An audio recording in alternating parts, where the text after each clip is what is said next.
Talk about 20 years too early. If this guy, with this guy's talent and look, if he would have came along in like 2005, he'd be a multimillionaire now.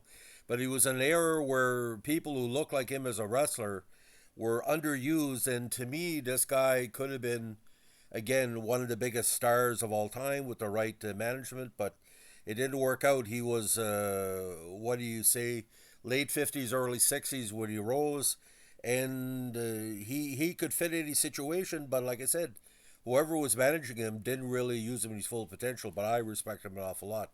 He's a multifaceted individual. Looked great, wrestled great, and became an author and an actor and all kind of good things. So today we're talking about the legend, the true legend of Ox Baker. Now, born Douglas Allen Baker in Sedalia, Missouri, he was famous for his distinctive eyebrows, his what do you call goatee, similar to Jim Danville Neidhart a little bit, and his finishing move, the heart punch, sometimes called the hurt punch, after Baker's famous catchphrase, "I love to hurt people."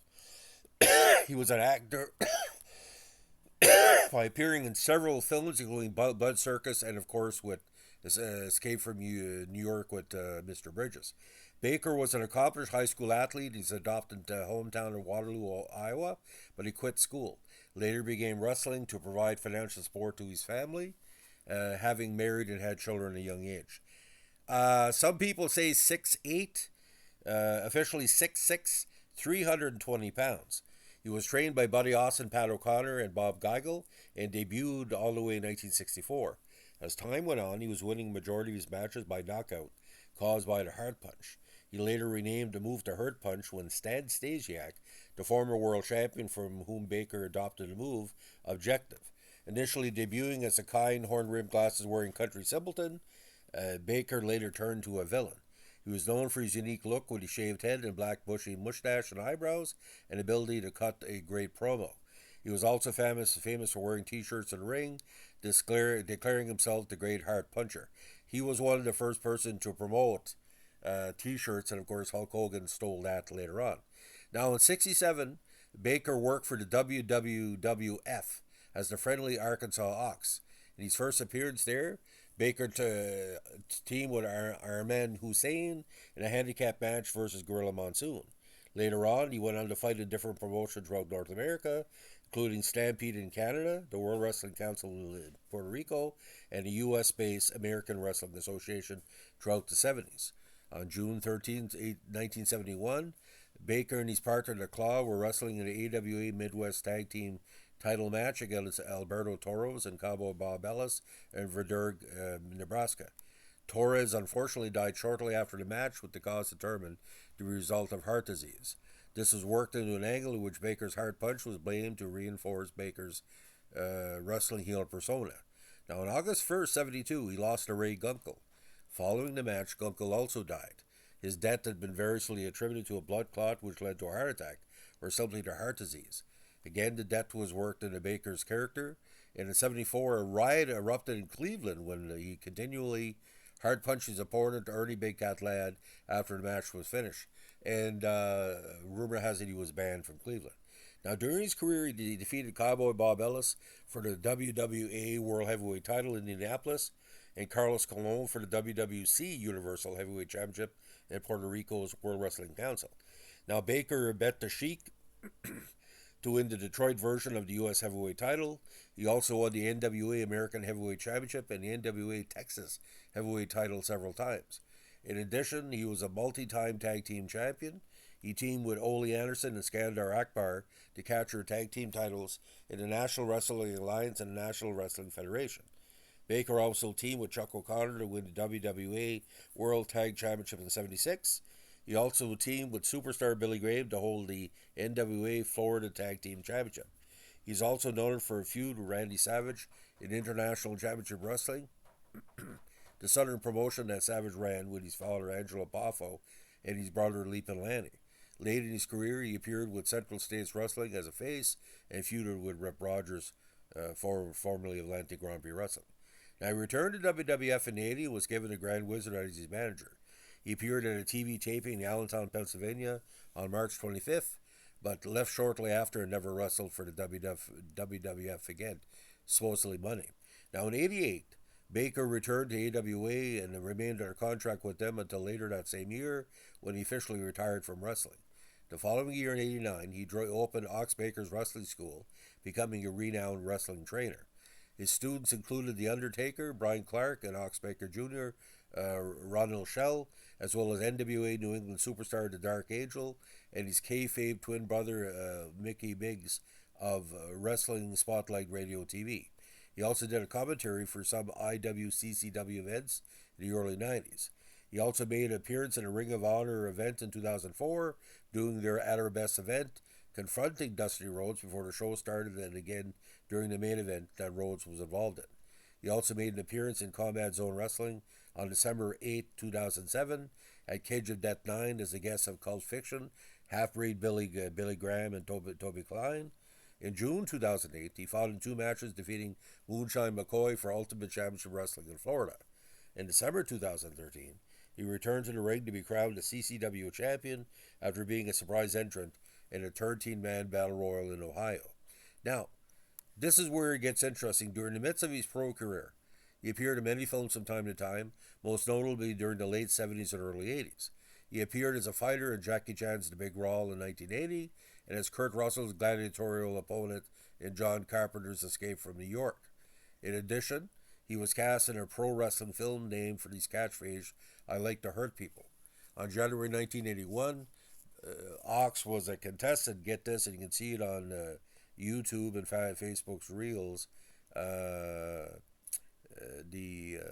a game show contestant on The Price is Right, and it's a totally kayfabe, and Bob has a great thriller about it. Now in '85, Baker played a Russian in the wrestling film Blood Circus, and in 2013 appeared in Chilling Visions 5 Senses of Fear as the Butcher. Now in 2005, a documentary based on his life and career of Ox Baker was filmed, directed by half-breed Bill Graham, who, with the working title I Love the People I Hurt, The Life and Legend of the Mighty Ox Baker, a short comedy feature titled by Smorgasbord with Ox, co-written and co-starring Baker and Graham, was also filmed during this time, with both remaining in post-production status. My Dinner with Andre by Smorgasbord with Ox. In 2006, the North Carolina-based indie band The Mountain Goats released a song in their Babylon Springs EP titled Ox Baker Triumphant, in which Baker is portrayed by the wrestling community and rises up to strike vengeance upon them. In 2011, Baker self-published his own cookbook, which included recipes and stories during his time in the wrestling business. In 2015, veteran pro wrestling out of Groton, Connecticut, held the first Ox Baker Memorial Cup. The winner for 2005 was Bad News Walter Swan and U.S. Army veteran the Patriot Paul Sevier, a.k.a. Jared Keefe. In 2016, the winner was Rescue 911, a.k.a. Christopher Anino. Now, Baker was married to Peggy Ann Kawa from 96 to her passing in 2010. He had one son, Garen, who died in 2022, and one daughter, Megan, two grandchildren and one great-grandchild. Unfortunately, he died on October 20, 2014 in Hartford due to complications from a heart attack he suffered earlier that year.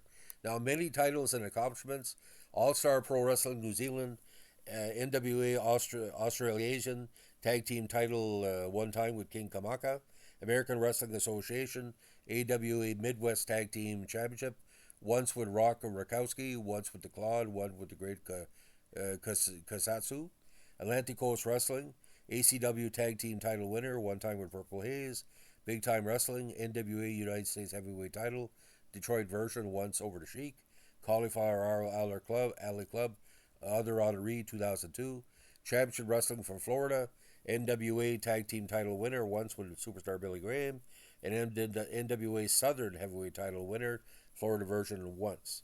IWA North American Heavyweight title, once. Mid-Atlantic Championship Wrestling, NWA Mid-Atlantic Tag Team title winner, once with Carl Fergie.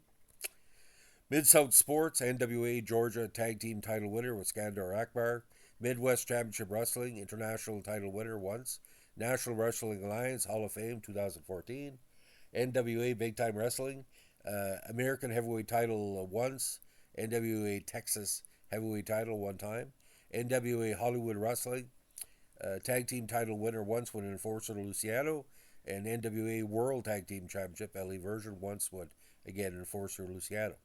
NWA New Zealand, NWA British Commonwealth Heavyweight title winner one time, National Wrestling Federation North American champion twice, New England Pro Wrestling Hall of Fame class of 2009, Pro Wrestling Academy Oxpaper Old School Heavyweight Championship once, Pro Wrestling Illustrated ranked number 360 of the top 500 singles wrestlers of the PWI years in 2003, Southeastern Championship Wrestling NWA Southeastern Heavyweight Championship Southern Division once, Stampede North American Champion once, World Championship Wrestling Australia, Australasian Tag Team title winner with Butcher Brannigan, World Wrestling Association WWA World title winner once, and World Tag Team title winner once with Chuck O'Connor, WWC Puerto Rican Heavyweight Championship, and Universal Heavyweight Championship. So, an impressive list of victories, an impressive list of opponents. But like I said, I feel he should have been much bigger than what he was. And maybe Vince saw him as too cartoonish. But like I said, maybe it was all it has to do with the t-shirts. Got to be in, the first time I saw a wrestler with a t-shirt on was Ox Baker. So that's the way it was. And, the lost revenue that WWF. And I think they should put him in the Hall of Fame. Well, what do you think? You let me know. So, ladies and gentlemen, that's the legendary story of the legend of Ox Baker. If you like what you're doing here, give us a like, comment, subscribe, or share.